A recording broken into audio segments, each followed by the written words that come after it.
মা হওয়ার পর ঈদটা যেন আর নিজের থাকে না, সব কিছুই যেন মনে হয় বাবুর জন্য। বাবুর জন্য শপিং করতে এসে বাবু তো ঘুমিয়ে গিয়েছে, তাকে নিয়ে বসে আছি, কারণ বাচ্চা কোলে নিয়ে বেশিক্ষণ হাঁটা যায় না, খুবই কষ্টকর। তারপরে সে জেগে গিয়েছে, তাদের জন্য শপিং করেছি পেখমপরির জন্য। তারা দুই ভাই বোন তাদের ড্রেসগুলো দেখছে এবং সারফরাজ বারবার দেখিয়ে দিচ্ছিল এটা তার জন্য নিয়েছি, কেন আরেকজন ধরছে। তারপরে বিল কাউন্টারে প্রচুর ভিড় ছিল, কিছুক্ষণ ওয়েট করার পরে দেন বিল করতে যাব। এর মাঝে ওদের চোখে পড়লো এই ডলগুলো রাখা। তারা এই ছোট ছোট পুতুলগুলো দেখে তো খুবই খুশি, কোনটা রেখে কোনটা নিবে তারা বুঝতেই পারছিল না।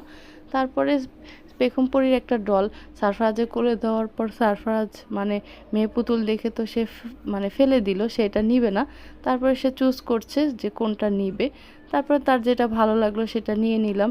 তারপর বিল কাউন্টারে চলে এসেছি। এখন বিল কাউন্টারে এসে তো সারফরাজ সবসময় নিজেই বিল দিতে চায়, সে এই জিনিসটা খুবই এনজয় করে এবং টাকা টাকা বলতে থাকে। যতক্ষণ পর্যন্ত তার কাছ থেকে টাকাটা কেটে না নেওয়া হবে বা বিল না নেওয়া হবে, সে এরকমই করতে থাকে। তাদেরকে বারবার বলছিল কেন এটা নিচ্ছে না, তারা বলছিল যে একটু ওয়েট করো বাবু, তোমার থেকে নিচ্ছি বিলটা। এবং দেখুন কিভাবে সারফরাজ দেখিয়ে দিচ্ছে।